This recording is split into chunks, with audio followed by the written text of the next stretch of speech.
다음에 나오는 것이 바로 계약 기간. 여기서부터가 실질적인 계약의 핵심이기 때문에 작가들은 반드시 꼼꼼하게 체크를 해봐야 됩니다. 지금부터는 계약 기간 조항에서 꼭 확인해야 될 핵심 포인트를 알려드리도록 하겠습니다.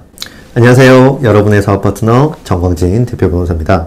여러분, 별 고민 없이 동의했던 계약서 조항 하나로 몇 년을 쌓아온 내 작품과 내 권리가 남의 것이 된다면 어떨까요? 빨리 자유롭게 내 작품을 이용을 해서 수익을 내고 싶어도 너무 오랜 기간 플랫폼이나 에이전시와의 계약에 묶여서 제대로 수익을 낼 수도 없고, 계약이 끝나기만을 기다렸는데 설상가상 계약이 자동으로 연장이 돼서 또다시 몇 년을 묶여 있어야 한다면 내 작품이 날개를 달아서 날아가야 될 시점에 날개가 완전히 꺾여버리게 되고, 나중에는 예상했던 수익을 낼 수도 없는 최악의 결과로 이어질 수가 있습니다. 그때 가서는 아무리 억울해도 소용이 없습니다. 이 영상 끝까지 보신다면 그런 최악의 상황을 충분히 막을 수 있습니다. 웹툰이나 웹소설 연재계약서를 보면 보통 처음에는 계약의 목적, 용어의 정의와 같은 형식적인 조항들이 나옵니다. 그 다음에 나오는 것이 바로 계약 기간. 여기서부터가 실질적인 계약의 핵심이기 때문에 작가들은 반드시 꼼꼼하게 체크를 해봐야 됩니다. 계약 기간이란 건 단순히 연재를 몇 년 동안 하냐에 그치는 게 아닙니다. 작가의 창작의 자유, 저작권의 활용, 수익기의 전반을 좌우할 수 있는 구조가 여기에 바로 숨어 있기 때문입니다. 지금부터는 계약 기간 조항에서 꼭 확인해야 될 핵심 포인트를 알려드리도록 하겠습니다. 일반적으로 연재계약서에서 계약기간 조항에는 이렇게 적혀 있습니다. 본 계약의 만료일은 연재 종료일로부터 3년이다. 즉, 연재가 끝나도 3년이라는 기간 동안에는 플랫폼이나 에이전시와의 계약기간이 유지가 됩니다. 연재가 끝나면 계약이 종료되는 거 아니냐라고 생각하시는 분들도 있는데, 보통 연재가 종료되면 웹툰, 웹소설이 유료로 전환이 되고 2차 수익 창출도 이어질 수 있기 때문에 플랫폼이나 에이전시는 몇 년 동안 작가와의 계약 관계를 유지하게 됩니다.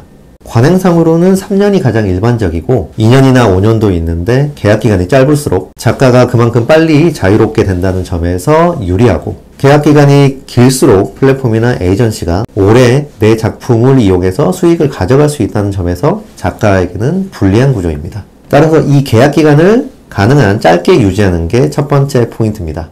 두 번째 포인트로는 연재가 끝난 후 남아있는 계약기간 동안에 플랫폼 에이전시의 웹툰, 웹소설에 대한 독점 이용권을 주는지를 체크를 해봐야 됩니다. 작가 입장에서는 내 작품이 인기리에 연재를 마쳤을 때 원래 작품을 연재했던 플랫폼뿐만 아니라 다른 플랫폼을 통해서도 유료로 작품을 공개를 하면서 추가적인 수익을 내고 자유롭게 내 작품을 이용을 할 수 있어야 됩니다.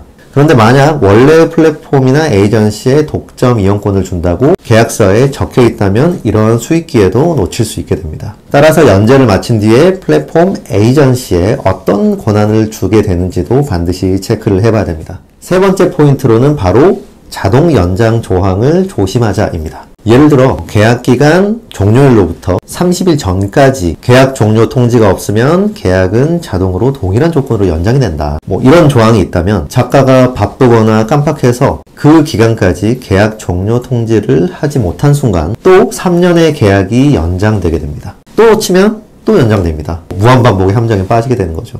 따라서 이런 자동 연장 조항이 있다면 반대로 자동 종료 조항으로 바꿔야지 작가에게 유리합니다. 즉, 계약기간 만료일로부터 30일 전까지 당사자 일방에 계약 연장 통지가 없으면 본 계약은 만료일에 자동으로 종료된다. 이런 식으로 명시를 하는 겁니다. 그렇다면 작가는 부당하게 원래의 계약 조건에 구속되지 않고 새롭게 계약을 체결하면서 그때그때 협상을 통해서 자기한테 유리한 조건으로 계약을 체결할 수 있게 되는 겁니다. 그런데 예외가 있습니다. 이런 자동 종료 조항이 있어도 계약서에 작가는 정당한 사유 없이 연장을 거부할 수 없다, 이런 내용이 추가되어 있다면 작가가 사실상 연장을 거부할 수 없게 돼서 자동 종료 조항을 무력화할 수 있습니다. 따라서 작가는 내가 계약 연장을 자유롭게 거절할 수 있는지에 대해서도 한번 체크를 해봐야 됩니다. 계약기간이란 건 단순히 날짜 문제가 아니라 작가의 자유와 권리를 결정짓는 구조입니다. 정리를 하면 계약기간은 통상적으로 연재가 종료된 후 3년이고 짧을수록 작가가 작품을 자유롭게 이용할 수 있기 때문에 작가에게 유리합니다. 또 연재 종료 이후의 계약기간 동안 플랫폼이나 에이전시에 어떤 권한을 주게 되는지, 특히 독점 이용권을 주게 되는지는 꼭 체크를 해봐야 됩니다. 계약을 자동으로 연장시키는 조항은 반드시 제거하고 대신 자동 종료 조항으로 변경을 해야 됩니다. 또 작가가 계약 연장에 대해서 자유롭게 결정할 수 있는 권한까지 확보를 해야 됩니다. 이제는 더 이상 몰라서 당하는 일은 없어야 됩니다. 작품은 여러분의 소중한 자산이고 계약은 내가 어떤 내용으로 체결하는지에 따라서 내가 그 자산을 잘 지킬 수도 완전히 잃게 될 수도 있습니다. 오늘 내용이나 웹툰, 웹소설 관련 계약에 대해서 궁금하신 점 있으신 분들은 댓글 남겨주시면 해당 내용을 더 구체적으로 담아서 영상을 한번 제작을 해보도록 하겠습니다. 여기까지 여러분의 사업 파트너 정광진 대표 변호사였습니다. 감사합니다.